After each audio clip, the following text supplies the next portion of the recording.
Bronchitis का management जब आप करोगे तो पहले तीन हम्म, चीजें ध्यान रखिएगा। पेशेंट की ठीक है। सीवियरिटी कितनी है, आपका सारा एक्शन सीवियरिटी के हिसाब से होगा। मैंने आपको बताया था ना, एक्यूट सिम्टम्स है या क्रॉनिक है। सो अगर एक्यूट हम्म, सिम्टम्स है, उसको बहुत सांस फूल रही है, बहुत खांसी आ रही है, ज्यादा तकलीफ है, तो उस समय स्टीम इनहेलेशन बहुत कारगर होगा। स्टीम इनहेलेशन से उसको थोड़ी राहत होगी। और दवाई लेना जरूरी है उसके लिए, तो उसको नेबुलाइजेशन करके थोड़ा रिस्टोर करेंगे, चीजों को बेहतर करेंगे। अब यहाँ दवाई लेना क्यों जरूरी है, क्योंकि उसको प्रॉब्लम ज्यादा है। तो अगर प्रॉब्लम को कम करेंगे हम, तभी चीजों को थोड़ा बेहतर कर पाएंगे। तो प्रॉब्लम थोड़ी ईज हो गई, उसने नेबुलाइजेशन किया है या जो भी उसकी एंटीबायोटिक थेरेपी थी हुई। अब हमारे पास रोल आया, तो हमने क्या किया, अब उसके लंग्स को क्लीन करना चालू करेंगे। तो पहले उसको हम पवन मुक्त सीरीज कराना चालू करेंगे। एडवाइस करेंगे कि सुबह शाम आप पैदल चलिए। सुबह पैदल चलिए कब, जब थोड़ी ठंडी हवा ना हो। शाम को जब पैदल चलिए, मतलब जो 4 5 6 बजे का टाइम होता है, जिसमें ना गर्म हवा हो ना ठंडी हवा हो। फिर उनको हम जो एक्सरसाइज कराएंगे ब्रेकफास्ट के कम से कम 1.5 2 घंटे बाद कराएंगे। पवन मुक्त सीरीज की एक्सरसाइज कराएंगे। तो ये पहले चलेगा 45 डेज तक का प्रोटोकॉल। उसके बाद अब यहाँ हम उनको नेति कराएंगे, कुंजल कराएंगे। कितने दिनों तक, कम से कम 40 दिन सात बाद। दिन लगातार। अगर 60 दिन। 7 7 डेज, 7, अच्छा 7 डेज। हाँ 7 डेज लगातार कराएंगे। और इसके बाद अगर उनको राहत मिलती है, तो अब हम धीरे धीरे सूर्य नमस्कार स्टार्ट करेंगे।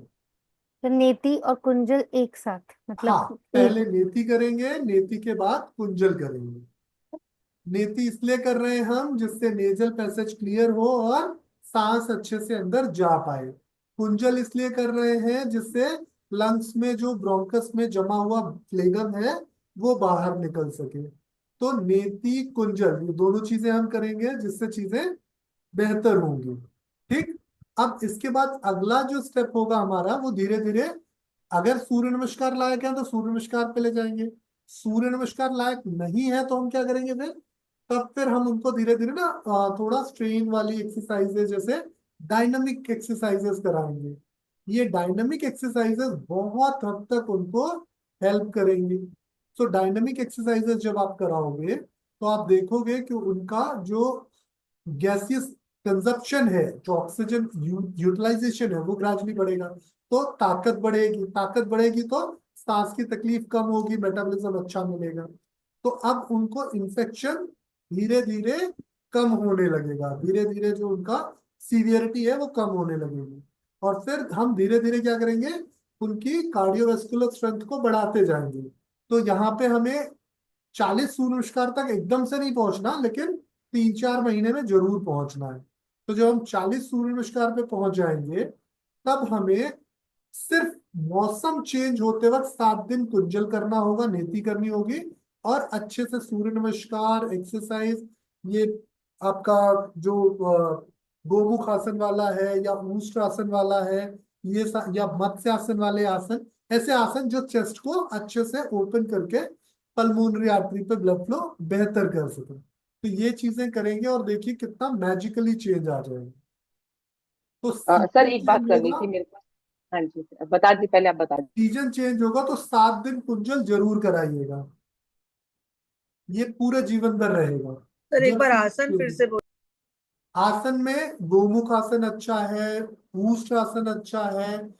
तो आपका वो जो फिश पोज करते हो ना आप, मत्स्य आसन, वो बड़ा अच्छा आसन है। अगर हाँ, और सर उत्तान चक्रासन। मंडूकासन। उत्तान मंडूक आसन, मंडूकासन। हाँ, नहीं सर। उत्तान मंडूक या सुप्त वज्रासन बड़ा अच्छा आसन होगा। तो सर ऐसे चेस्ट चक्रासन भी को, ठीक रहता है। धनुरासन। हाँ, सर धनुरासन। धनुरासन। धनुरासन अगर अच्छे से उठा सके तभी अच्छा, हाँ, अगर नहीं उठा सके तो एक धनुरासन। कोई बात चेस्ट नहीं। ओपनिंग वाले भुजंगासन। आसन सर, जिससे चेस्ट ओपन हो, हाँ, लंग। चेस्ट को ओपन करना है हम बेसिकली। करने के लिए आते हैं। तो ये बहुत हेल्प होगा। और फिर सेतु बंधासन।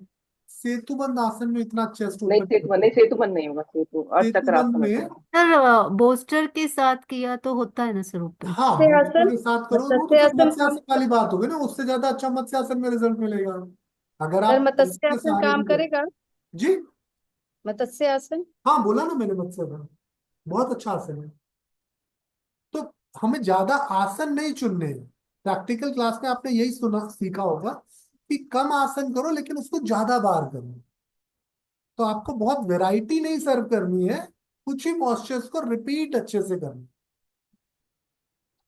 सर दवाइयों की बात में उन्होंने सब दवाइयां सब छोड़ दी, उन्होंने कह रहे हैं कि हम बहुत टाइम से कर रहे थे, अब वो सिर्फ क्या करते हैं, उसको वॉक करते हैं और जैसे ब्रीदिंग पैटर्न करते हैं। अब रीना मैंने जी, उनसे कहा है रीना जी, कि मुझे मेरी एक बात हाँ जान जी, हाँ जी। लीजिए कि हम्म। हम दवाइयों के दुश्मन नहीं है। मैं हमेशा कहता हूँ कि जब सिम्टम्स की सीवियरिटी हो तो हाँ। दवाई पहले दोस्त बनेंगे।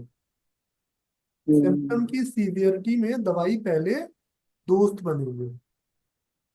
तो उनसे मैं कहूँ दवाई दोबारा शुरू कर दूं?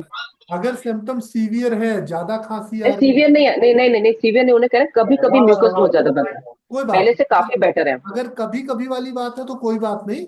उनको बोलो जब हाँ। ज्यादा खांसी आए, ज्यादा म्यूकस बने तो स्टीम इनहेलेशन जरूर करेंगे। स्टीम इनहेलेशन से इसके उनको स्टीम इनहेलेशन से उनको काफी फायदा होगा।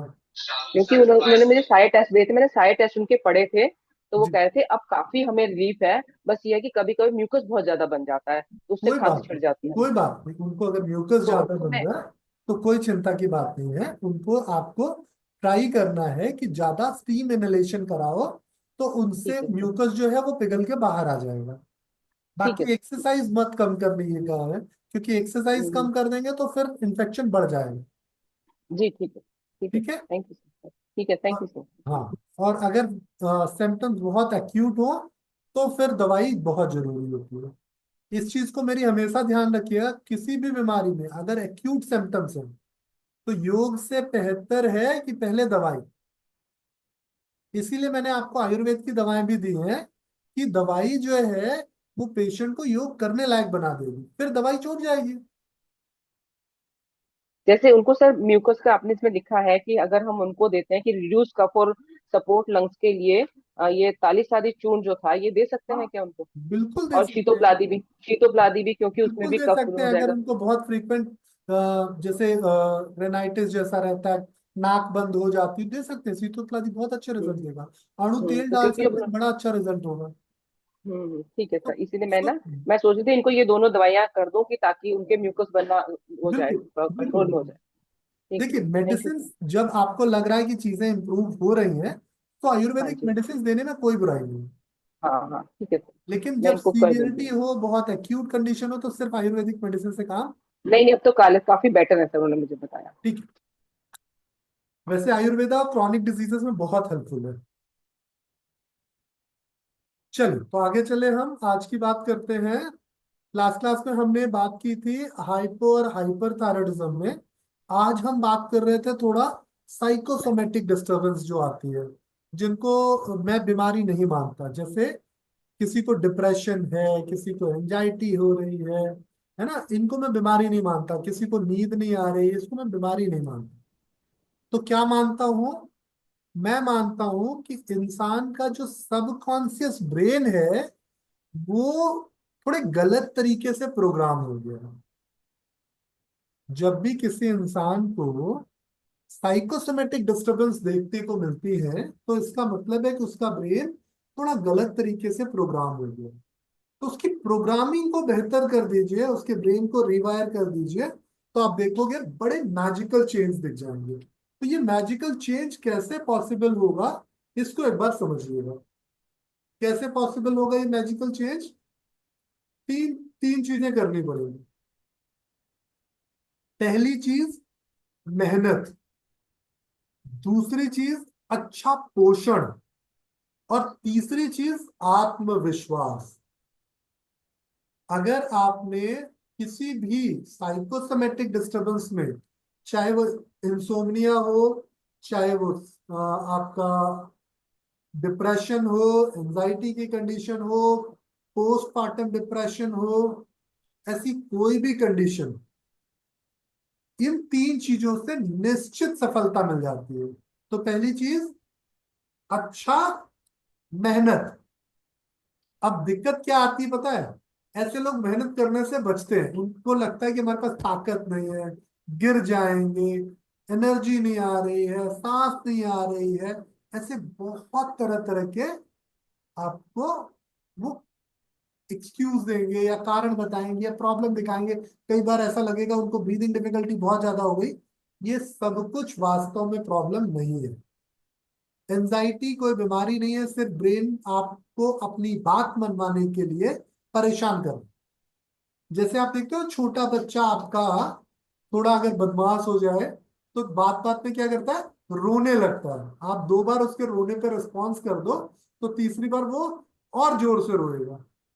कभी देखा आपने अपने छोटे बच्चे को कि वो अपनी बात मनवाने के लिए बहुत परेशान करता है, बहुत टेंट्रम करता है। ऐसा मैंने भी एक बार किया था जब मैं 12वीं पास हो गया था।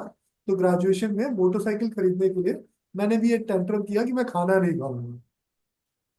और मेरे पापा मेरे से भी ज्यादा अकड़ू, मत खा। अब सोचो मैं एक दिन खाना नहीं खाया। सच में तो मैं खा रहा था, अपने फ्रेंड के यहाँ जाके खा लेता था, लेकिन घर में मैं खाना नहीं खा रहा था। फिर मेरी माँ जबरदस्ती मेरे को पानी पिलाने में लगी तो मैं बोला नहीं, पानी भी नहीं पीऊंगा।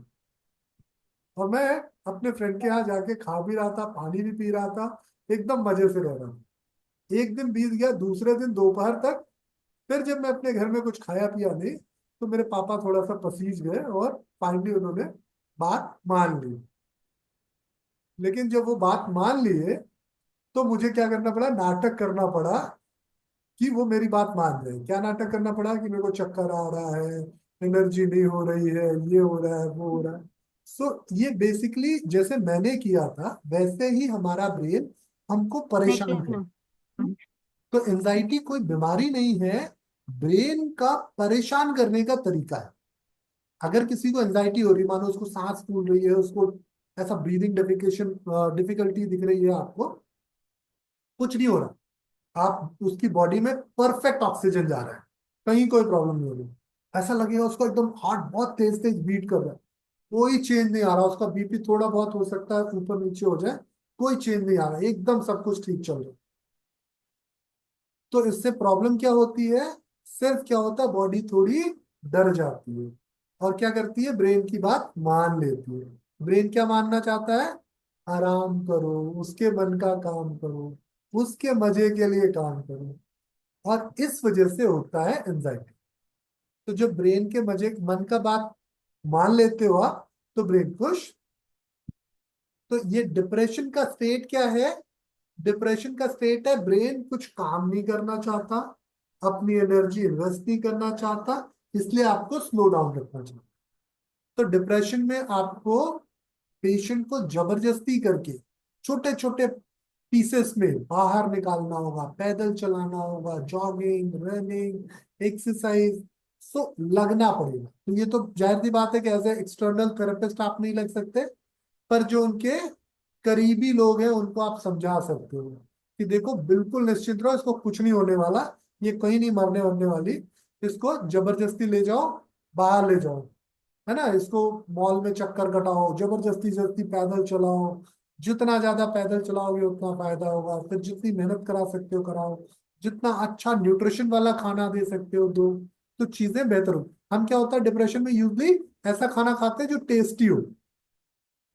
डिप्रेशन में आप देखोगे लोग जब होते हैं तो वो अगर खाना भी खाते हैं तो टेस्टी खाना ढूंढते हैं। पर यहाँ पे आपको ठीक उल्टा करना है, टेस्टी हो चलेगा लेकिन हेल्दी होना चाहिए। ऐसा नहीं कि आपको हेल्दी इतना खाना टेस्टी नहीं पसीना होता। क्यों आ रहा है? क्या कह रहे हैं? आपको इतना पसीना क्यों आ रहा है? हाँ, आज मैं आप तक पहुंचने के लिए भागते भागते आया हूँ। तो आप रिलैक्स हो जाएगी, पानी वानी पी लीजिए मतलब। मेरे मेरे और मेरे वाइटल्स जो है ना वो नॉर्मल होने का नाम नहीं ले रहे हैं, क्योंकि मैं काफी देर तक बाहर था। तो फोन से मैंने क्लास चालू किया, आते ही देखा कि हाँ लैपटॉप भी ऑन नहीं हो रहा था। तो बस इसी वजह से थोड़ा पसीना आया। और फैन पूरी फुल स्पीड पे है, कुछ फर्क नहीं पड़ रहा, एकदम फैन के नीचे बैठा हूं। पानी पी लो सर, थोड़ा रिलैक्स कर लीजिए सर। पानी अगर रिलैक्स करूंगा तो फिर क्लास नहीं हो पाएगी। चल, एक हफ्ते की बात और है, फिर रिलैक्स ही करूंगा। फिर एक, आपका नया बैच शुरू हो जाएगा। नहीं, मैंने एक्सटेंड कर दिया, मैं छुट्टी करने जा रहा हूँ, मैं दोस्तों के साथ मजे करने जा रहा हूँ। सो तो मैं सर बहुत पहले अच्छी सोच बात रहा है। था कि एक नया बैच बना ले, नए बैच के कुछ रजिस्ट्रेशंस भी आ गए थे, फिर हमने सबको होल्ड कर दिया और आप लोगों को बोला कि नहीं भाई, थोड़े दिन हम और बढ़ाते हैं।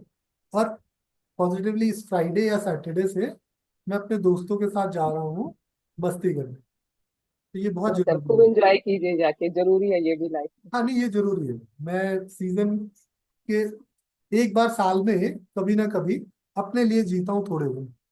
उस दिन फिर ये भूल जाते हैं कि हम कहाँ से आए हैं, क्या है। फिर हम ये नहीं सोचते, फिर हम ये सोचते हैं हम इंसान है, राक्षस बनने चले जाते हैं।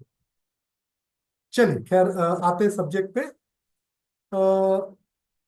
डिप्रेशन, एंजाइटी ये बीमारियां नहीं है। आज के बाद हमेशा अपने दिमाग में बैठा के रखिएगा कि अगर आप पेशेंट के साथ जबरदस्ती करोगे कभी ठीक नहीं होगा। पर अगर आप पेशेंट को ना थोड़ा सा, जैसे कहते हैं ना कि उसको संभाल के समझा के काम करोगे तो बहुत आसानी से काम हो सकता है। तो एक प्रॉब्लम होती है ओसीडी, ऑब्सेसिव कंपल्सिव डिसऑर्डर। इसमें कई तरह के ऑब्सेशन होते हैं। कोई बार बार हाथ धुलता है, कोई बहुत साफ सफाई का ध्यान करता है, किसी किसी को अलग अलग चीजों का ऑब्सेशन होता है, किसी को पैसे का, किसी को कुछ का। तो ये ऑब्सेशन जब हद से ज्यादा हो जाता है तो साथ वाले लोगों के लिए बहुत इरिटेटिंग हो जाता है। तो इस इरिटेशन से बचने के लिए हमें उनके ब्रेन को वापस रिवायर करना होगा। तो ब्रेन को रिवायर करने का एक बहुत अच्छा तरीका मैं आपको सिखा देता हूँ कि मेहनत करना, खाना खाना ये जरूरी है, ठीक, सोना भी जरूरी है, लेकिन इससे ज्यादा जरूरी है कि अपने ब्रेन की स्पीड को बढ़ाना। जब कोई डिप्रेशन में होता है या किसी ऐसे स्टेज में होता है ना, तो उसका ब्रेन, वैसे हम जब हेल्दी स्टेट में होते हैं तो हमारा ब्रेन क्या करता है, बहुत सारे थॉट्स में जाता है। आप देखोगे कोई हेल्दी ब्रेन, वो मल्टीटास्किंग होगा, बहुत दुनिया भर की चीजें सोचेगा, ये वो इधर उधर। लेकिन जब वो थोड़ा टफ फेज पे चला जाएगा, स्लो फेज में चला जाएगा, उसका दिमाग काम ही नहीं करता क्या करूं। वो फिर दिन भर पड़ा रहेगा, उसको फर्क नहीं पड़ेगा। मतलब वो दिन दिन ऐसे फालतू बिता देगा, उसको फर्क नहीं पड़ेगा। तो ऐसे टाइम पे उसके ब्रेन को बहुत सारे मल्टीपल थॉट्स में इंगेज करना है। ये कैसे पॉसिबल होगा? ये पॉसिबल होगा अलग अलग तरह के रिचुअल्स पे डाल के। तो ये रिचुअल्स क्या है, कैसे किए जा सकते हैं? या जो ये चक्र बैलेंसिंग वाला काम करते हैं लोग, या जो ये आपने देखा हो ना, 7 चक्रों पे अलग अलग बीज मंत्र का जाप करते हैं। या आपने देखा होगा कुछ लोगों को कि अलग अलग तरह का नाद सुनाते हैं, नादानुसंधान करते हैं, कान बंद करके बैठते हैं। या आपने कुछ लोगों को सुना होगा कि वो अलग अलग तरह के विजुअलाइजेशंस कराते हैं आपको। तो ये सब कुछ ब्रेन के थॉट प्रोसेस को बढ़ाने का तरीका है। तो अगर हम किसी को चक्रों का ध्यान कराएं, चक्रों का ध्यान कैसे कर सकते हैं? दो तरीका बड़ा फेमस। एक में क्या करते हैं, सिस्टमेटिक तरीके से एक एक चक्र को स्कैन करते हैं, थोड़ी देर उसका बीज मंत्र बोलते हैं और उसके कलर को देखते हैं। उसमें अगर आप कुछ पंखुड़ियां उखड़ियां दिखा रहे हो तो उस तरीके से। सो बेसिकली अलग अलग तरह का विजुअलाइजेशन करते हैं और उसके बीज मंत्र को बोलते हैं, विजुअलाइज करते हैं, बीज मंत्र को बोलते हैं। दूसरा तरीका क्या होता है कि हमने एक चक्र को पकड़ लिया, आज हम इसी चक्र को मजबूत करेंगे। तो इस चक्र पे हम ध्यान रखेंगे, उसके बीज मंत्र को बोलेंगे। घंटों तक बैठे रहते हैं लोग। फिर इसी में आजकल मैं देख रहा हूँ एक बड़ा अच्छा सा तरीका है कि लोग जो है ना, कुछ सूदिंग सा म्यूजिक प्ले कर देंगे, फिर उसके बाद उनको लिटा देंगे। फिर थोड़ी थोड़ी देर में उनको डिस्ट्रैक्ट करेंगे अलग अलग वॉइस से, फिर उनको रिलैक्सेशन में ले जाएंगे। मतलब मेडिटेशन में बहुत कुछ लोग एक्सपेरिमेंट कर रहे हैं। तो ये सारे एक्सपेरिमेंट एक्चुअली ब्रेन को अलग अलग तरीके से सोचने पे मजबूर करते हैं।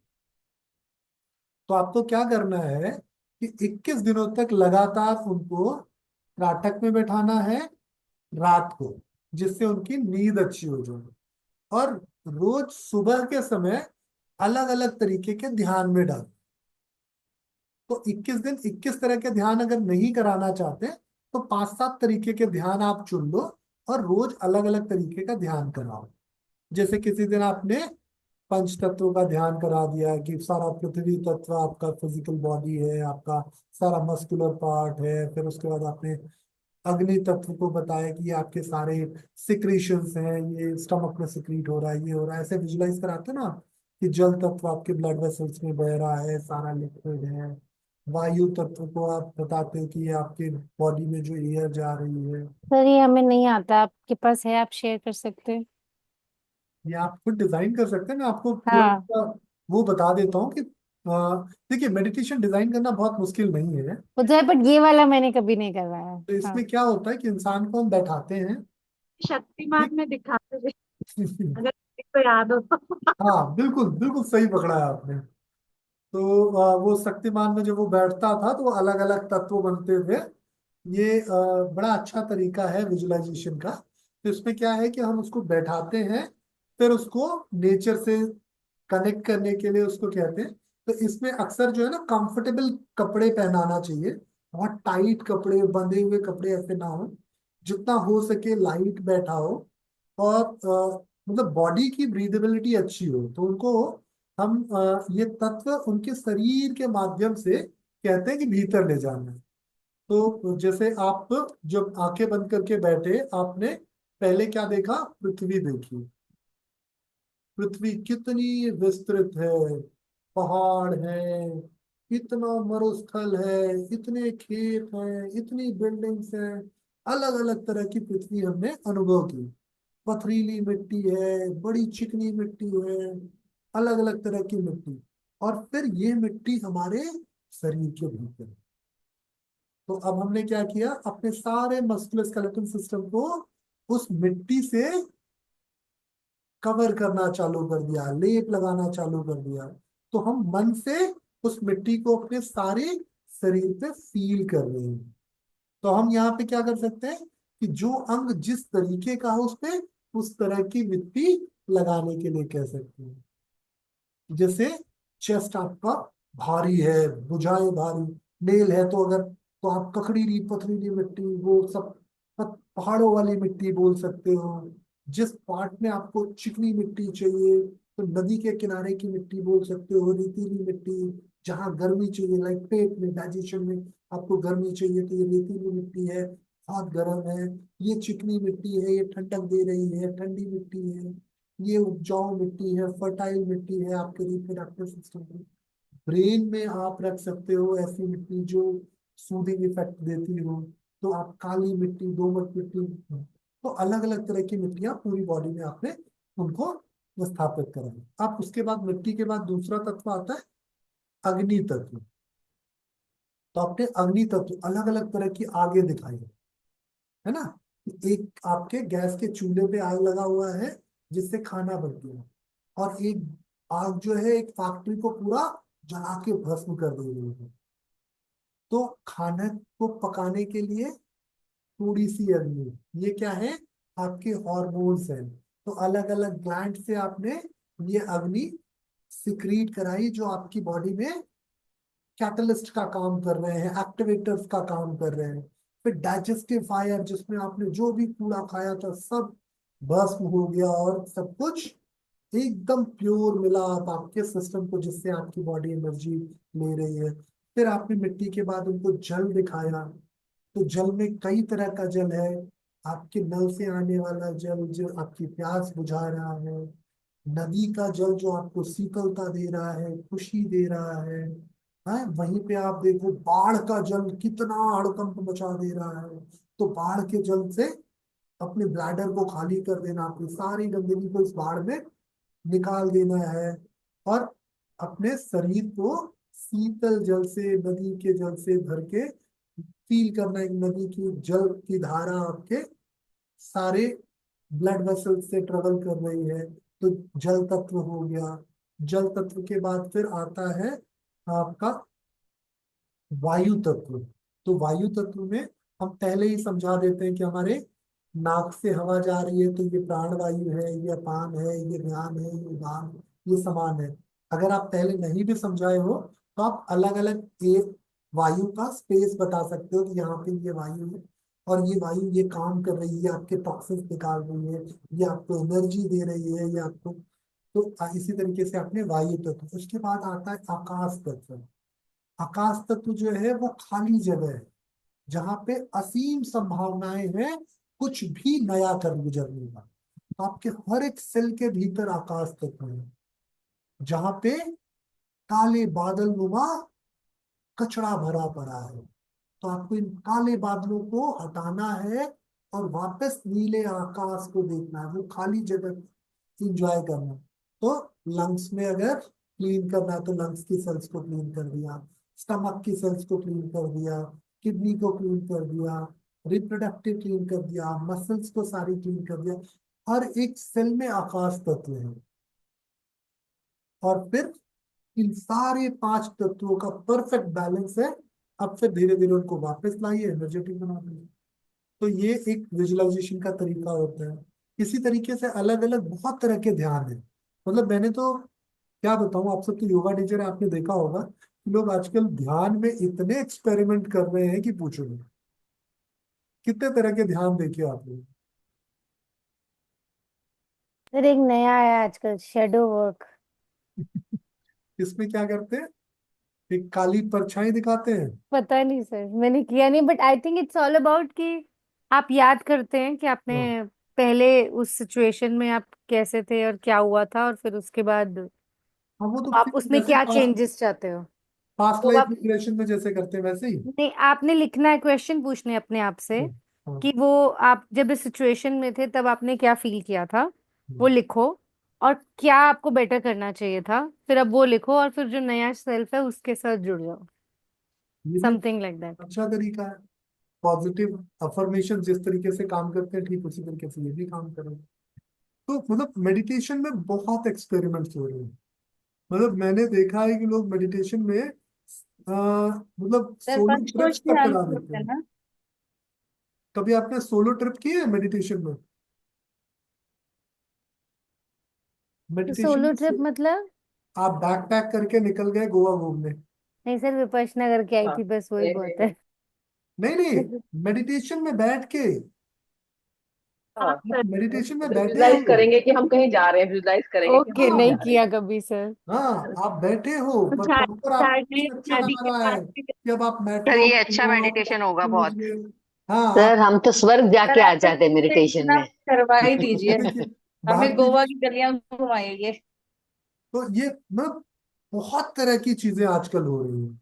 सर एक आध हमें मेडिटेशन का एक हमें दे दीजिएगा, मैंने एक दिया, सेशन। आप भूल रही हैं, मैंने दिया था, मैंने प्रॉपर आपको रिलैक्सेशन और मेडिटेशन के हाँ मैनुअल नहीं नहीं, दिए। कराया था सर, वो कराया था सर, कराया था वो तो, हाँ आप कर्नाटक का भी कराया था आपने। हाँ, तो मैनुअल मैंने दिए हैं। मैं मैनुअल्स आपको दे सकता हूँ, क्योंकि देखिए क्या होता है ना कि सबके इंस्ट्रक्शंस के तरीके अलग होते हैं।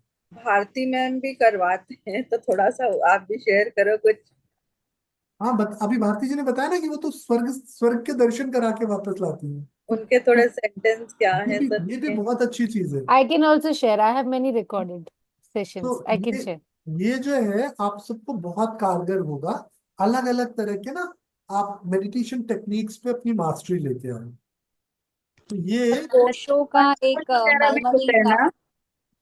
डायनेमिक वाले की बात कर रही हैं आप? नहीं सर, ओशो का एक है मरमरिंग मेडिटेशन, जहाँ पे आंखें बंद करके वो बैठते हैं और वो बतियाते रहते हैं, हाँ जिसके सामने अगर उनके अंदर कुछ है तो वो सामने वाले को मतलब समझो डायरेक्ट नहीं बोल पाते हैं। हाँ हाँ तो हाँ एक काफी उसका उनका यूट्यूब पे है, मरमरिंग मेडिटेशन करके, वो भी एक तरीका, मतलब फर्स्ट टाइम हमने देखा वो। हाँ, बहुत अच्छा तरीका। अगर किसी के मन में कुछ है जो नहीं निकाल पा रहे हो तो निकाल सकते एक हो। एक मैंने बहुत अच्छी मेडिटेशन बहुत साल पहले देखी थी।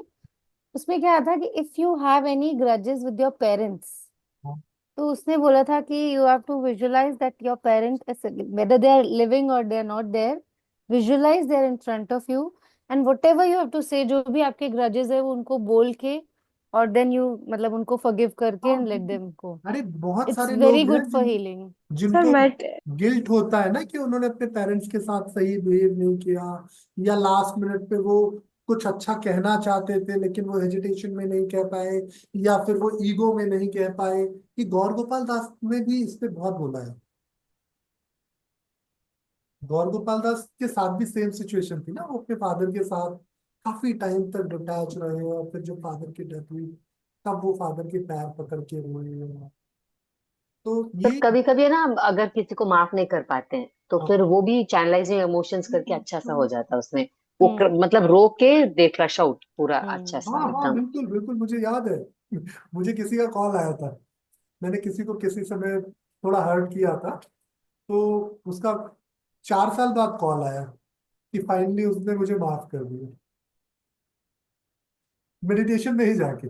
या एक्चुअली इट्स नीडेड कि तो कोई लोग नहीं कर पाते हैं मतलब ना। अच्छी फ्रेंड थी जिससे हाँ बातचीत मेरी बंद हो गई थी। 4 साल बाद उसने फोन करके बोला कि ठीक है, अभी तेरा अपना मेरा अपना, जिसकी हम्म जैसी सोच। होपोनोपोपो भी इसमें भी यही कराते हैं। तो हाँ मेरी एक क्योंकि फ्रेंड विपश्यना के लिए गई थी, तो उसके साथ काफी ऐसा मतलब बुरा ही हुआ था, उसके हस्बैंड एक्सपायर्ड हो गए, तब उसने विपश्यना के लिए गई। तो वहां पर उस वो किसी के एज ए सैड मोमेंट में नहीं गई थी, बहुत क्लोज पर्सन के। तो वो ऐसा बता रही थी अपना अनुभव कि जब वहां जाके मैं मेडिटेट के लिए तो बैठी, तो वो चीजें जो मैंने की नहीं है, जिसके लिए मुझे रिग्रेशन है, वो बोली सबसे पहले पहले आ रहा था कि ये मुझे करना चाहिए, मुझे करना चाहिए। नहीं, ये बहुत कुछ है। अभी तो विपश्यना में आगे यही होता है। हाँ सुप्रिया, आप तो बहुत यही मैं मजेदार। ही होके आई हूँ, यही होता है। और जो आपकी अगर आप अभी बहुत बड़े इमोशनल ट्रॉमा से गए हैं तो मेरी सजेशन है कि तब तो विपश्यना नहीं जाना, क्योंकि वरना सिर्फ आप उसी में डूब जाएंगे। और अगर आप उस ट्रॉमा से मान लीजिए साल हो गया है फिर आप जाएंगे तो वो ट्रॉमा आपको फर्स्ट 2-3 डेज करेगा, उसके बाद you will go deeper with in, वो सबसाइड हो जाएगा। 3 दिन बड़े डिफिकल्ट होते हैं विपश्यना। यस यस, वेरी चौथा डिफिकल्ट। दिन फिर भी आप बेहतर हो जाते हो। पहले यस, 3 दिन बड़े डिफिकल्ट बहुत होते हैं, मतलब डिफिकल्ट। मैं तो बहुत ही बुरे टाइम से बिताया था पहले 3 दिन। हाँ मेरे साथ भी यही हुआ sir. First 3 days were very difficult. दो मैं अपनी मर्जी से गई थी but it was very difficult to be there. पर हाँ, 4th डे के बाद I was enjoying it, I was doing everything nice. फिर 9th 10th डे पे लग रहा था बस हो गया अभी घर जाना अब जल्दी जाना है। नहीं, मेरे को खाली जल्दी जाने वाला फील नहीं आया था, लेकिन हाँ पहले 3 दिन ना मेरे लिए इतना है। डिफिकल्ट हो गया था, मैं समझ नहीं पा रहा था मैं कर क्या रहा हूँ। Same same, I also felt the same. और मैं I was crying, I met my teacher, I told her कि मुझे खुद नहीं समझ में आ रहा मैं क्यों रो रही हूँ। तो बोला इट्स ओके, आते इट्स कैसे हैं पार्ट मुझे ऑफ द थोड़ा प्रोसेस। बताएंगे क्या सर आप? पूरा क्या पूछ रहे हैं शिफाली जी? आवाज कट गई। सर पूरा प्रोसेस बताओगे सर क्या इसमें आप? कराते क्या आवाज क्या क्या विपश्यना में क्या कराते कराते कैसे? हैं, थोड़ा बहुत बताएंगे क्या? ये नहीं बताना होता, रहने दीजिए। कहाँ इसके पर लिए जाकर विपश्यना कैसे जाना करते होता है। हैं सर, समझ नहीं आ रहा है विपश्यना के बारे में मुझे। विपश्यना के लिए जाना होता यू है, ये कैन बताना नहीं होता। मैसेज मेरे से बात कर नहीं लेना, नहीं आई नहीं, कैन सुप्रिया एक्सप्लेन। सुप्रिया सुप्रिया, नहीं नहीं, विपश्यना के लिए कैसे जाना है वो पूछ रहे हैं, हाँ कैसे जाना, बुकिंग करनी है और वो सब। आई हाँ टेल यू। इसके लिए आपको गाइड कर हाँ सकते हैं। हाँ हाँ, आई कैन। विपश्यना जाना चाहिए, विपश्यना के बारे यस। में कभी किसी को बताना नहीं चाहिए, ऐसा क्योंकि क्यों? वो लाइफ टाइम एक्सपीरियंस है। और आप ऐसा समझो कि जैसे जलेबी खाने के बाद क्या मजा मुझे मिला है, जरूरी नहीं ना वही मजा आपको भी मिले। हो सकता है सही है। आपको वो मजा रसमलाई खा के मिले जो मुझे जलेबी खा के मिल रहा है। तो इसलिए विपश्यना एक ऐसी प्रैक्टिस है जो हर किसी की जर्नी डिफरेंट होती है। सर मतलब विपश्यना और प्रेक्षा प्रेक्षा ध्यान दोनों सिमिलर नहीं से ही नहीं होते हैं नहीं ना? नहीं, वो उस पर चर्चा नहीं करेंगे। प्रेक्षा तो बहुत सिंपल सा, वो कायोत्सर्ग और प्रेक्षा, ये बहुत सिंपल मेडिटेशन टेक्निक्स है। विपश्यना एक पूरा प्रोसेस है। विपश्यना आपका मतलब जीवन बदलने की एक प्रक्रिया है। एक इंसान जो है ना, जब वहां जाता है तो किस मानसिकता से और कैसे भाव से जाता है, फिर वहां से जब आता है तो क्या भाव और क्या मानसिकता लेके आता है, ये सबकी अलग अलग। तो इसलिए इस प्रैक्टिस को तो मैं कहूँगा सबको जाना चाहिए। सर वो अभी कहने वाली थी कि सर फिर तो सभी को जाना चाहिए, सभी को सीखना चाहिए, यस, मतलब अग्री। अनुभव लेना चाहिए इस चीज का, विपश्यना हंड्रेड का। परसेंट 100%। वो अनुभव नहीं है, वो लाइफ लॉन्ग चीज है। जब आप एक बार कर लेंगे तो बुद्ध को जैसे मिली थी तो सबको मिल सकता है वो फायदा, बट हाँ उनके जितना नहीं, पर थोड़ा। उसके बाद आप बुरी सी बुरी सिचुएशन में खुद को कंफर्टेबल बना लो। अभी तक देखिए सर मेरे मेरा मेरे क्वेश्चन, पसीने में एक बूंद का फर्क नहीं आया, देख रहे हैं ना। लेकिन फिर भी मैं बहुत कंफर्टेबल हूँ। तो हर परिस्थिति को जीना आ जाएगा, मजा आएगा। विपश्यना इतनी मजेदार चीज है। और जो सर नहीं गया बिगनर्स जा उसको सकते भूल हैं जाए। क्या? हाँ, क्या कह रहे हैं? Yes sir yes. बिगनर्स कर सकते हैं क्या? बिगनर्स के लिए सबसे अच्छी जगह है। पर ये जान के जाना कि पहले 3 दिन 4 दिन तक बहुत रोना आएगा, यस। बड़ी दिक्कत होगी। सर जाना कहाँ पर होगा? सब जगह बहुत ऑल ओवर इंडिया मैं आपको आपको सेंटर थोड़ा मिलेगा। सा अपना अनुभव बता देता हूँ। यस पहले सर तीन प्लीज। दिन मैं सिर्फ ऐसे 45 डिग्री एंगल पे कोई बैठता था, बैठती थी एक लड़की। मैं 3 दिन लगातार सिर्फ उसको ऐसे देख देख के बिताया कि जाते वक्त इससे जरूर बात सर करूंगा। ये कौन सा विपाशना था जहाँ गर्ल्स बॉयज साथ में थे? हमारे उसमें तो नहीं था ऐसा अच्छा, कुछ भी। हाँ आपके सर, यहाँ वहाँ नहीं तो था? होता ही नहीं है, आई हाँ कांटेक्ट भी अलाउड नहीं होता है। नहीं नहीं, हाँ। आई कांटेक्ट नहीं था भाई। शी पर वाज मेल्स सिटिंग और देयर। फीमेल्स का अलग नहीं सर, मेल्स और फीमेल्स का अलग अलग होता है। हाँ नहीं नहीं अलग नहीं होता नहीं है। नहीं नहीं, सिद्धार्थ नगर में जहां मैं गया था, वहां वन ओके। साइड छोटा सेंटर कांटेक्ट, था। आई कांटेक्ट और नहीं सर, वन साइड कांटेक्ट की बात कर रहे हैं। हाँ, आई कांटेक्ट नहीं था। वो मैं बताता रहा हूँ कि मैं लेकिन सोच सर रहा ये था तो कि सबसे जाकर बड़ा किससे रूल है बात वहां करूं। का कि लड़के लड़कियां साथ में हो ही नहीं सकते। ये तो नहीं मतलब नहीं, वो उन्होंने गुरुजी ने बोला भी था गोयंका छोटा जी ने। सेंटर था, बैठते थे जगह। ओके। और बीच में उनके जो है वो एक पार्टीशन जैसा था। तो बस हाँ मैं देख देख के वो एक कोना में देख देख के 3 दिन बिताया था। सही और है। उस कोने मात्र से 3 दिन बाद इतना ज्यादा चेंज आया कि हम्म, आज मैं अपनी लाइफ में किसी भी चीज के लिए, हम्म, अगर मिल गई तो बहुत अच्छा है, नहीं मिला तो मुझे कभी दुख नहीं होगा। हम्म, सो विपश्यना से एक जो अच्छी चीज मैंने पाई ना, कि जो आपको मिल गया हम्म, वो तो बहुत अच्छा है। और जो नहीं मिला, चाहे कितनी भी वैल्यूबल चीज ना मिली हो, हम्म, वो आपके लिए नहीं थी। नहीं थी। ये बड़ी अच्छी चीज थी, क्योंकि मैं अपने टफ टाइम में ही गया था। सर मैं इसे घर आप से ऐसे भाग के ऐसे गया था। ऐसे डेफिनेट कर सकते हैं कि जो मिला अच्छा है, जो नहीं मिला वो उससे ज्यादा अच्छा हुआ। नहीं नहीं नहीं, जो नहीं मिला वो था ही नहीं। हम्म, सर ये है कहाँ पर? सर कहाँ जाना पड़ता है इसके लिए? मैं घर से भाग के गया था। ओके। और उसके बाद मतलब मुझे कभी इस बात का दुख ही नहीं हुआ कि मैं कुछ गलत करके गया हूँ। और मैं लौटा भी अपने पापा की बीमारी की वजह से, नहीं तो नहीं लौटा। तो आप कितने दिन के लिए वहां थे? मैं वहां तो ज्यादा टाइम नहीं रहा, पर मैं घर से 3 साल गायब था। ओ गॉड। 3 साल तक मैंने बिना 1 रुपए के जीवन काटा।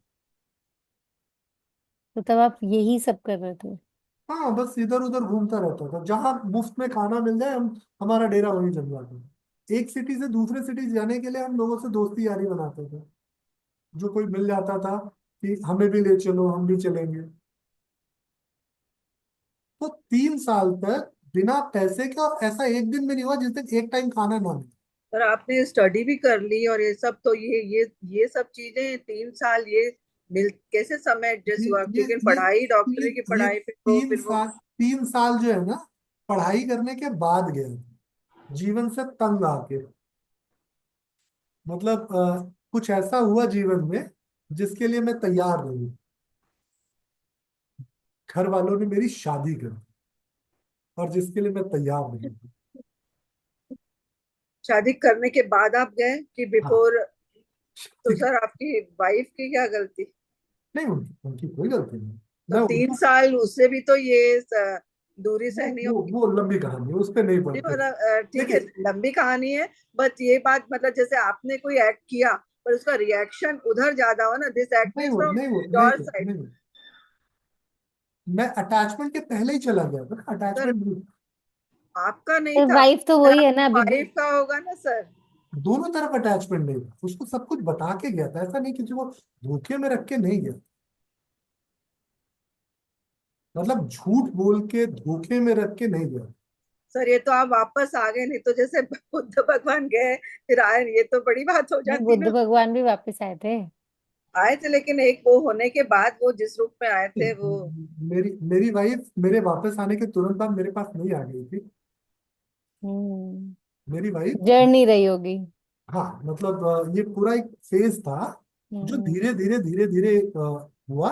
और ये जरूरी भी था, क्योंकि शायद कुछ चीजें ऐसी होती हैं जिसकी समझ समय से आती हम्म, जब आप थोड़े बचकाने होते हो, नासमझ होते हो, है ना, आपके पास ताकत ज्यादा होती है, थोड़ा दिमाग ज्यादा चलता है, तो आप बहुत गलतियां करते हो। तो मैं ये नहीं कर रहा हूँ कि ये जो मैं 3 साल घर से भागा था ये कुछ अच्छा करने भागा था, बेवकूफी करके भागा था, लेकिन अब उसके लिए मुझे कोई गिल्ट नहीं है। जनरली होता क्या है ना, लोग गलती करने के बाद पछताते हैं, गलती करने के बाद उनको जीवन भर तकलीफ रहती है। कुछ लोग अपनी गलती को जस्टिफाई करने के लिए गलत कदम उठा लेते हैं। तो अभी अपनी गलती भी मुझे बुरी नहीं लगती, मुझे ये लगता है कि सब कुछ जर्नी का हिस्सा था। और अगर ये सब कुछ नहीं होता तो शायद इतनी मजबूती नहीं आती। हर इंसान अपने जीवन में परेशान है, ये जान लीजिए कि कोई भी इंसान ऐसा नहीं जिसके जीवन में तकलीफें ना हो। कोई भी ऐसा पेड़ नहीं है जिसमें पतझड़ का असर न होता हो सकता है 12 महीने से ज्यादा समय बाद पतझड़ आए, लेकिन आएगा। तो सबकी लाइफ में एक बार बुरा टाइम जरूर आता है, सबकी लाइफ में आता है। मैं क्योंकि वही, कहते हैं ना, अगर सीधी लाइन चली गई तो तभी तो ऊपर नीचे जिंदगी चलती है, ऐसे करके चलती है। मैं अपने सीधी लाइन जिनके चली गई तो जिंदगी खत्म हो गई। लाइफ कभी ऐसे नहीं चलती, कभी अप डाउन, सर कभी अप डाउन। आपके पर्सनल लाइफ के अनुभव में हमारा मार्गदर्शन करते हैं सर जीवन में, नहीं नहीं, कि मैं हम भी आपको अपनी। आपको कुछ और समझाना चाह रहा था, इसलिए इस तरफ लेके गया कि देखिए, जो आपको दिखे ना कि बहुत परफेक्ट है, हर समय परफेक्ट नहीं होती। मैं भी इंसान हूं, मुझ में भी हजार कमियां हैं, और ऐसे ही आप भी इंसान हो, आप में भी हजार कमियां हैं। तो कमियों को ऐसे किनारे करके जो बेहतर है उसके साथ आगे बढ़ जाओ। और ये मैं अपने लिए नहीं कह रहा था, जिनके साथ आप रह रहे हो उनके लिए कह रहा था। समझ रहे हो आप? क्योंकि आपके बच्चे, आपके हस्बैंड, आपके इन लॉज, आपके रिलेटिव्स, है ना, आपके फ्रेंड्स, सब आपके हिसाब से नहीं होंगे। लेकिन आपको क्या करना है, जो जैसा है, जिस रूप में है, उसको वैसा ही अपनाना है। अगर नहीं अपना सकते तो आगे बढ़ जाओ, लेकिन सब ईश्वर की कृति है, कोई भी कमतर या बेहतर नहीं होता। अगर हम ये सोचें कि कोई इंसान जो है ये बहुत अच्छा है और कोई इंसान बहुत खराब है, तो हमने ईश्वर की कृति को समझा ही नहीं। असल में जो समझने का गुण है वो ये है कि सब अपना अपना जीवन जी रहे हैं।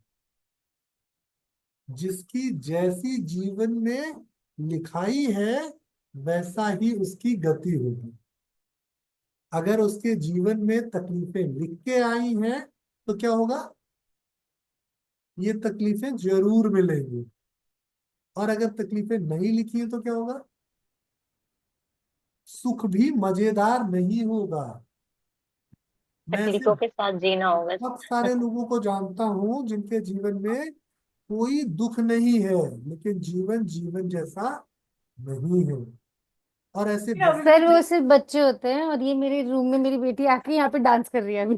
वो बच्चे होते हैं बस, जो खुश रहते हैं हर हाल में। ऐसा बिल्कुल नहीं है, बच्चों के जीवन में भी बहुत सारे टेंशन चलते रहते हैं।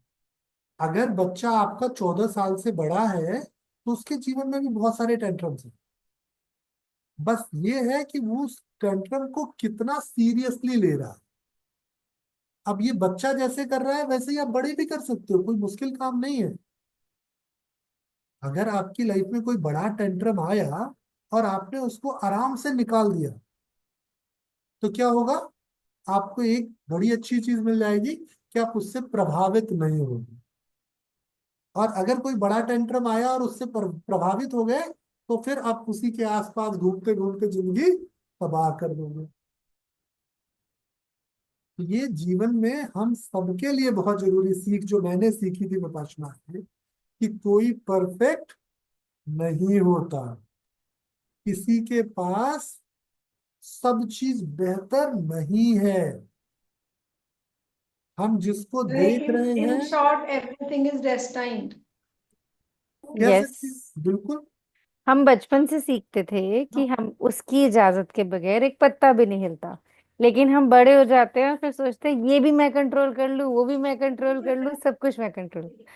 सो बट या, ऑन द अदर साइड, अगर कोई बहुत मेंटली वीक है, जैसे अभी हम सब मेंटल डिस्टरबेंस की ही बात कर रहे हैं, तो उसको ये सिखाना that we are the masters of our own mind and life, ये बहुत जरूरी है। दोनों बातें हैं। ये तो मिलना चाहिए आपको।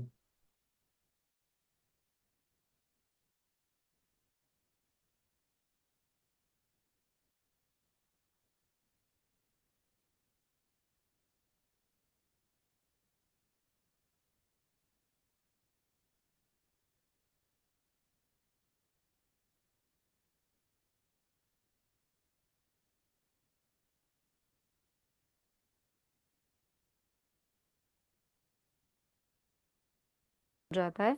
एंड देन 10th डे तक रहेगा। On 10th day they will give you your mobile 10 AM in the morning. तब तक वो सिखाते हैं प्रोसेस। 3 दिन it's breath awareness, 4th day को विपश्यना सिखाते हैं। 3 days it's only Anapana, if you know. 4th day से विपश्यना सिखाते हैं।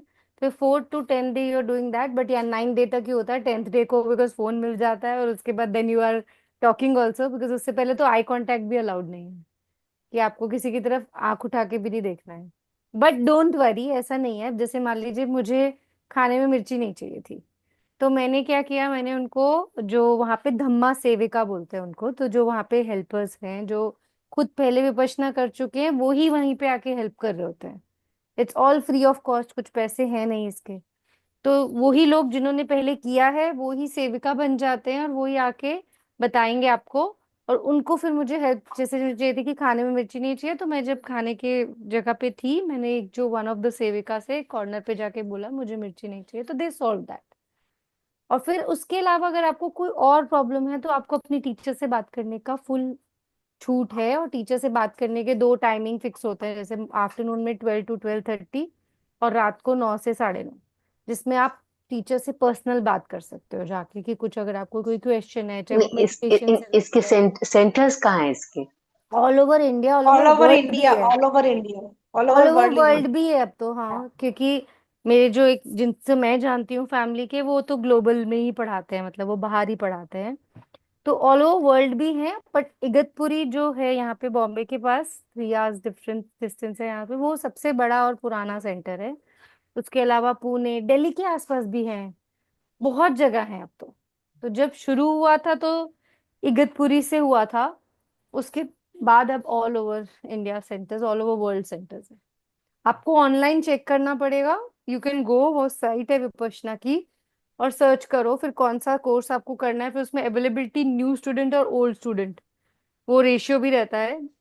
तो वो आपको देखना पड़ेगा न्यू स्टूडेंट्स के लिए कौन सा है, वो सिलेक्ट करके you can book it. It's all free of cost, कोई चार्ज नहीं है। क्या जी आप डेली प्रैक्टिस करते हैं अभी भी? अभी भी खुद कर तो रही हूँ, 2 टाइम नहीं तो वेरी एक गुड, बार। Very good. एक बार कर रही हूँ। बट जो मजा वहां पे और जो वहां पे ध्यान लगता है, वो घर आके नहीं लगता। वहां हाँ, तो तो पूरा मतलब, साइलेंस, पूरी हाँ। वाइब्रेशन, सब जगह वही एटमॉस्फेयर, होता है। वहाँ का और वहाँ का एटमॉस्फेयर ऐसा होता है ना। इगतपुरी में 250 लड़कियां थी, हम लोग, we were 250 females. Listen to him. बड़ा सर सेंटर आ है गए। ना। हाँ। मैं तो बहुत देर से हूँ। ओ सर, मेरे को दिखे नहीं आप। चलिए कोई नहीं। सॉरी सो सॉरी, हाँ। खत्म करते हैं। जो मैं बेसिक चीज आपको सिखाना चाह रहा था वो यही था, जो आप सबने समझा, कि हम कुछ नहीं कर रहे हैं, लेकिन हर चीज के लिए रिस्पॉन्सिबल हम ही हैं। अगर हम रिकॉर्डिंग। किसी को कुछ भी देंगे, तो जवाब में वो हमें लौट के मिलेगा। जैसे आपने सिंपल गीता में समझा, या एक बहुत फेमस बुद्धिज्म का वो है, कॉज एंड इफेक्ट का। अगर आप बीएसजी के बारे में जानते हो, तो उसमें ये इस पे बहुत स्ट्रॉन्ग प्रैक्टिस की जाती है, कि जैसा आप प्रकृति को दे रहे हैं वही लौट के आएगा। तो अगर हम ये मान लिए कि जो हमारे साथ हो रहा है उसके कारण ही हम हैं, तो कहीं ना कहीं हमने जैसा क्रिएट किया वैसा पा रहे। तो कॉज एंड इफेक्ट का सिंपल सा रूल हो गया। और ये चीज जिन लोग कमजोर मानसिकता में हैं, या जो अपने रियल कॉन्शियस स्टेट पे नहीं है, उनको अलग अलग तरीके से समझाना है।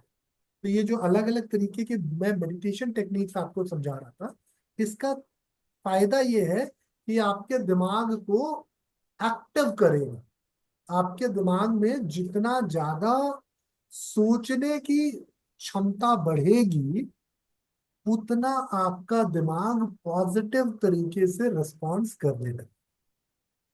तो जो लोग कहते हैं ना किताबें पढ़ो, ये करो, वो करो, ऐसे लोगों को चाहिए कि उनको किताबें पढ़ के सुनाओ, दिखाओ, बताओ, अलग अलग तरीके की चीजें एक्सपीरियंस कराओ, तो वो बहुत जल्दी बदल जाएगी।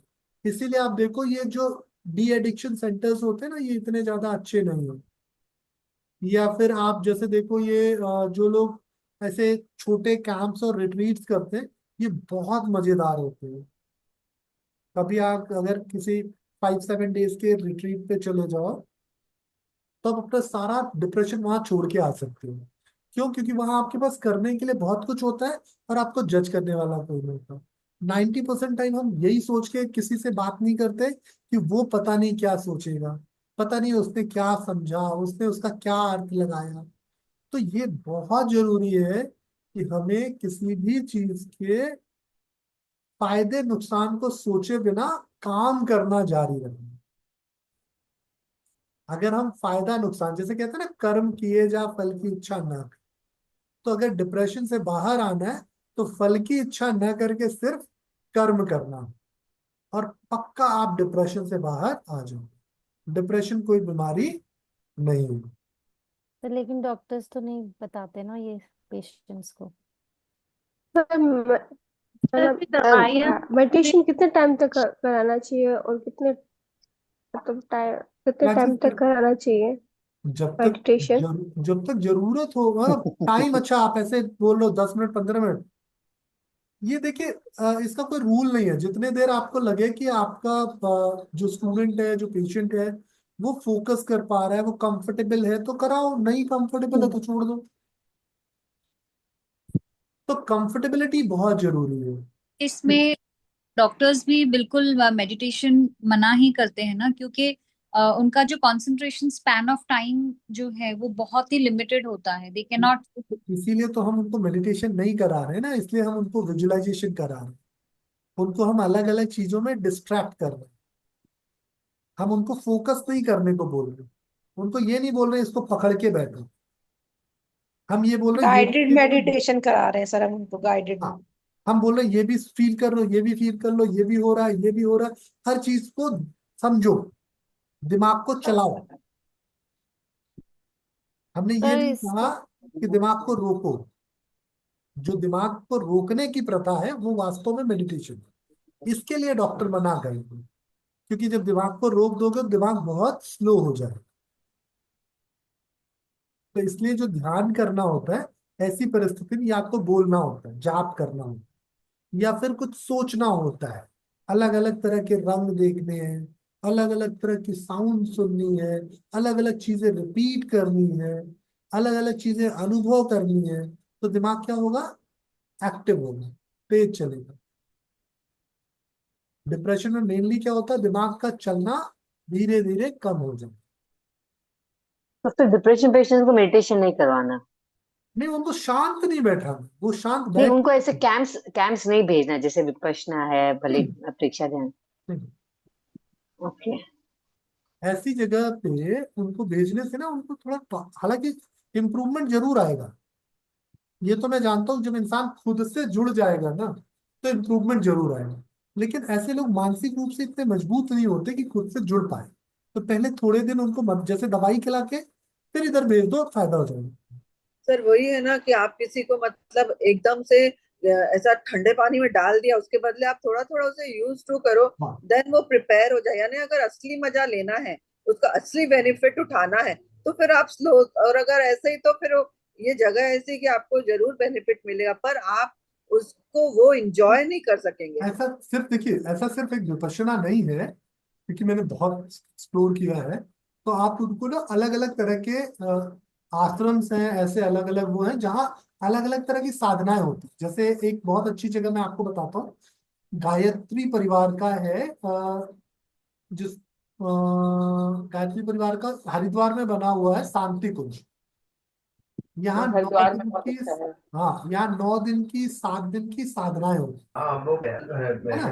तो यहाँ पे भी आप जा सकते हो, यहाँ रिचुअल पाओ। तो डिप्रेशन वालों के लिए ये बहुत अच्छी जगह है, जहाँ रिचुअल्स होते हैं, जहाँ सर वहाँ पे शांत जी बताएं। वहाँ पे शांति कुंज ध्यान की जगह भी है आई ध्यान करने की। मैं वहाँ पे देखिए गई भी हूँ शांति कुंज। आश्रम आश्रम तो सब अच्छे होते हैं, कोई भी आश्रम बुरा नहीं होता। लोग कैसे हैं या आप कैसे नजरिए से देख रहे हो, है ना। एक इंसान शांति कुंज मेरे साथ गया था, उसको खूब बिजनेस दिखा। एक इंसान मेरे साथ गया था, उसको बहुत सुकून दिखा। और मैं उन दोनों की बातें सुन रहा था तो मैं कंफ्यूज था कि मैं क्या सुनूं क्या देखूं, है ना। तो नहीं सर वहाँ पे बहुत बहुत अच्छी जगह जरूरी है है। कि आप क्या देखना चाहते हो, कौन सी चीज। सर मैं इसमें कुछ ऐड करूं? बिल्कुल सही। सो बेसिकली सर इसमें सनलाइट बहुत हेल्प करती है। सो मैं अपने पर्सनल एक्सपीरियंस से बता रही हूँ कि my husband was tagged as a depression patient. तो उन्होंने बहुत दवाइयाँ ली थी और उसका कुछ फायदा नहीं हुआ था। कम से कम 10 साल दवाइयाँ खाई थी। और फिर जब हमने ये क्रैक किया था तो उन्होंने आनापान सती से ही शुरू किया था अपना जर्नी। और उससे उनको फायदा मिला था, बट ये था कि फैमिली सपोर्ट साथ में था, कि आई वॉज देयर, मैं उनके साथ बैठ के मेडिटेशन करती थी। फिर उसके बाद व्हेन वी स्टार्टेड, तब ऑफ कोर्स ये सब चीजें जो आपने बोली हैं कि वॉक बहुत जरूरी है, एक्सरसाइज बहुत जरूरी है, और वो सब चीजें, और प्लस ग्रैटिट्यूड, जैसा मैं हमेशा बोलती हूँ, ग्रैटिट्यूड। लेकिन ये पूरी जर्नी है, एक चीज से यस। नहीं हो। नहीं होगा। अगर आप सोचो कि बस मैंने ये कर लिया और मैं पास हो गया, नहीं होगा। बिल्कुल नहीं होगा। So now he is totally transform. He is a ब्रह्म विद्या साधक, तो उनके तो और बहुत ही आगे निकल गए, वो तो मेडिटेशन में ही पूरा घुस गए हैं। नहीं, वही तो मैं कह रहा इट्स हूँ कि ये जर्नी जो है, अब सोचो 10 साल के बाद ये इतना बड़ा चेंज कैसे आया, धीरे धीरे। तो ये जरूरी है, कभी भी मेडिटेशन अगर आप सिखा रहे हो, कभी भी आप किसी डिप्रेशन के पेशेंट को ट्रीट कर रहे हो, तो वहां पे आप ये समझ जाइए कि बुद्धि से ज्यादा भाव यूज करना है। कई बार हम ना बहुत बुद्धिमान हो जाते हैं तो भी गलत। तो भाव और कर्म और कर्म गति, इन 3 चीजों से किसी भी इंसान को अछूता नहीं रहना चाहिए। अगर किसी इंसान के इमोशंस मर गए हैं तो फिर उसको मर जाना चाहिए। ठीक। अगर किसी इंसान का कर्म खराब हो गया तो भी उसको मर जाना चाहिए, अगर वो सुधार नहीं है। और कर्म गति जो अंतिम चीज है वो तो मिलेगी ही मिलेगी भोगने को आपको। तो इसलिए हर चीज पे ध्यान दीजिए, खाना है, या जैसे ये जो आपने धूप की बात कही, तो इसका एक बहुत अच्छा साइंटिफिक इंपॉर्टेंस है। सिर्फ विटामिन डी का सिंथेसिस ही धूप पे नहीं होता। Pineal gland. पीनियल ग्लैंड जो है आपकी, वो धूप की वजह से बेहतर काम करती, बेहतर सेरोटोनिन सिक्रीट करती है, जो मूड स्टेबलाइजर होता है। इसीलिए हमारे पूर्वज हमेशा कहते थे कि ब्रह्म मुहूर्त में उठ के पढ़ो। क्योंकि मैंने पूरे स्कूल भर ब्रह्म मुहूर्त पे सिर्फ एग्जाम टाइम पे पढ़ा है, तो मैं समझता नहीं था। लेकिन जब मैं आयुर्वेद पढ़ रहा था तो मुझे समझ में आया कि हमारे पूर्वज ब्रह्म मुहूर्त को इतना इम्पोर्टेंस क्यों देते हैं, या सनराइज को इतना इम्पोर्टेंस क्यों देते हैं, सनसेट को इतना इम्पोर्टेंस क्यों देते हैं। क्योंकि ये आपके इंडोक्राइन सिस्टम को इम्प्रूव करता है। तो अगर किसी के भी इंडोक्राइन सिस्टम को इम्प्रूव करना हो, तो उसको उगते हुए सूरज और डूबते हुए सूरज के दर्शन मात्र कराने से उसका पीनियल ग्लैंड बेहतर काम कर रही है। फिर मैं अपना पर्सनल एक्सपीरियंस बता रही हूँ। From past 6 months I started giving सूर्य जल। और अब चाहे कुछ भी हो जाए, चाहे मैं रात को 2 बजे सोऊं, चाहे मैं जितने मर्जी बजे सोऊं, मेरी अपने आप 6-6:30 आंख खुल जाती है। मतलब सनराइज के टाइम पे आंख अपने आप खुल जाएगी। I don't have to worry about it. नहीं, यही है निरंतर अभ्यास का फल। चलिए, तो आज की बात सर्केडियन को रिदम। यही खत्म कर देते हैं अब हम। सर और जब तक हम अपने आप से ही खुश नहीं आए तो हम डिप्रेस है। छोटी छोटी चीजों में खुशी देखनी चाहिए। सर सिर्फ एक प्रश्न इससे और सर ये रिलेटेड है। चेंजिंग मैं खुद में देखा है। मैं खुद डिप्रेस थी। तो मैं लास्ट कहती हूँ एक जीवन मुझे मम्मी की कोख से, माँ की कोख से, दूसरा योग से मिला है। सर अगर लिवर में स्वेलिंग थैंक मुझे यू याद सर। है, आपसे आपसे मेरी जब बात हुई तो मुझे याद है। हाँ सर मैं बहुत ज्यादा डिप्रेस थी। अब मैं छोटी छोटी चीजों में खुशियां देखती हूँ और खुश रहती हूँ पूरा। अ, थैंक यू सर। नहीं नहीं, ये थैंक यू तो आपको कहना चाहिए। मुझे याद है कि एक दिन सीमा जी से मेरी बहुत लंबी बात हुई, और उसके बाद धीरे धीरे मैं देख रहा हूँ सीमा जी हर रोज बदलती जा रही है। बिल्कुल सर सही कहा sir, thank you. Sir liver में अगर स्वेलिंग हो तो क्या सजेस्ट करना चाहिए, देखिए, या लिवर में रीजन, स्वेलिंग क्यों है पहले ये समझना चाहिए। ठीक रीजन है, तो उसके क्या क्या फैक्टर हो सकते हैं, कारण क्या क्या हो सकते लिवर लिवर को कभी भी एग्जामिन करने के तीन तरीके हैं। पहला तरीका, सिंपल अल्ट्रासाउंड करके देखा कि लिवर की मार्जिन्स बढ़ी हुई है, लिवर मोटा हुआ है ना, इसको बोलते हैं फैटी लिवर। तो अल्ट्रासाउंड ने बताया फैटी लिवर है। अब फैटी लिवर के बाद हमें तुरंत दो टेस्ट करके देखने चाहिए, लिपिड प्रोफाइल और liver function test. Lipid profile ये बताएगा कि लिवर मोटा क्यों हो रहा है, और लिवर फंक्शन टेस्ट ये बताएगा कि लिवर काम कैसा कर रहा है। तो अगर लिपिड प्रोफाइल ठीक आ रहा है, लिवर फंक्शन गड़बड़ आ रहा है, लाइक एसजीओटी एसजीपीटी बढ़ा आ रहा है, तो तुरंत हमें लिवर के सेल्स कितना एक्टिवली काम कर रहे हैं इसको समझने के लिए एक फाइब्रो स्कैन करना चाहिए। ये भी एक तरह का अल्ट्रासाउंड है, जिसमें लिवर सेल्स को इवेलुएट करते हैं कि वो कितना काम कर रही हैं। और अगर लिवर सेल्स अच्छी हैं तो लग जाना चाहिए मेहनत पे अपने लिवर के फैट को कम करने के लिए। तो दिन में 5 बार 15-15 मिनट की वॉक करके 3 महीने में फैटी लिवर को रिवर्स किया जा सकता है। लेकिन सिर्फ पैदल चलने से नहीं होगा, खाने में ट्रांस फैट बिल्कुल बंद करना होगा, मतलब फ्राइड चीजें बिल्कुल नहीं। जिस चीज में चीनी पड़ती हो, शुगर ऐड करते हो, वो चीज नहीं खानी है। तीसरी बड़ी चीज जो है, अल्कोहल बिल्कुल जीवन से निकाल देना है। तो अगर आपने ये कर लिया, चीनी बंद कर दी, शुगर बंद कर दिया, ट्रांस फैट बंद कर दिया, तो अब आपका लिवर अच्छा होने के रास्ते चल निकलेगा। फिर आपको क्या करना, अच्छा फाइबर खाना है, खूब सारे आपको मतलब 10-20 रुपए वाले नोट्स अपने खाने में जोड़ना है। तो अनाज खूब सारा 10-20 रुपए का नोट, और मैक्सिमम कैलोरी आपको कॉम्प्लेक्स कार्बोहाइड्रेट से मिलनी चाहिए, जिसमें प्रोटीन और कार्बोहाइड्रेट का परफेक्ट बैलेंस हो, और थोड़ा अमाउंट में अच्छा फैट दे दो। देखो लिवर जो है आसानी से बदल जाएगा, लेकिन पहले ये जरूर देख लीजिएगा कि लिवर जिंदा कितना है। अगर लिवर जिंदा नहीं है तो ये सब करने से तकलीफ बढ़ सकती है। तो अगर लिवर हैं? प्रोफाइल टेस्ट ही खराब आया है तो फिर क्या करना है? फाइब्रोस्कैन करके देखना है कि लिवर जिंदा कितना है। सर मतलब फैटी लिवर और लिवर में स्वेलिंग, इज इट इक्वल? नहीं, इसीलिए तो बोला ना आपको। देखिए, hepatitis A, B, C, E, cirrhosis, ये सारी चीजें हो सकती हैं फैटी लिवर। और इनमें से हेपेटाइटिस बी और सिरोसिस मतलब या तो इंसान मर जाए या फिर उसका लिवर बदल दो। मेरे घर में लिवर सर्जरी हुई है, लिवर ट्रांसप्लांट हुआ, इसीलिए मैं वापस भी आया था। तो लिवर ट्रांसप्लांट करना ही एकमात्र सोल्यूशन बचेगा इसके बाद। तो लिवर बड़ा इंपॉर्टेंट ऑर्गन है, उसको हमेशा बहुत सही तरीके से इवेलुएट करना चाहिए। लिवर फंक्शन टेस्ट आपको प्राइमरी बता देगा कि कुछ गड़बड़ है दोस्त, इसको सुधार लो। फिर क्या गड़बड़ है उसको फिगर आउट करना, तो कैसे फिगर आउट करोगे, आपको हेपेटाइटिस के टेस्ट करके देखने होंगे, लिवर की सॉफ्टनेस देखनी होगी, लिवर का सेल्स कैसा फंक्शन कर रहा है वो देखना होगा। और अगर इनमें से कुछ गड़बड़ है तो फिर लिवर की ब्लड सप्लाई गड़बड़ हो जाएगी। लिवर का ब्लड सप्लाई कभी भी ब्लास्ट कर सकता है। तो जब लिवर की ब्लड सप्लाई ब्लास्ट हो जाएगी तो इंसान धीरे धीरे धीरे धीरे मर जाएगा। तो इसके लिए अगर किसी को लिवर डिजीज है और क्रॉनिक लिवर डिजीज है तो उसको कभी भी ब्लैक स्टूल इग्नोर नहीं करना चाहिए।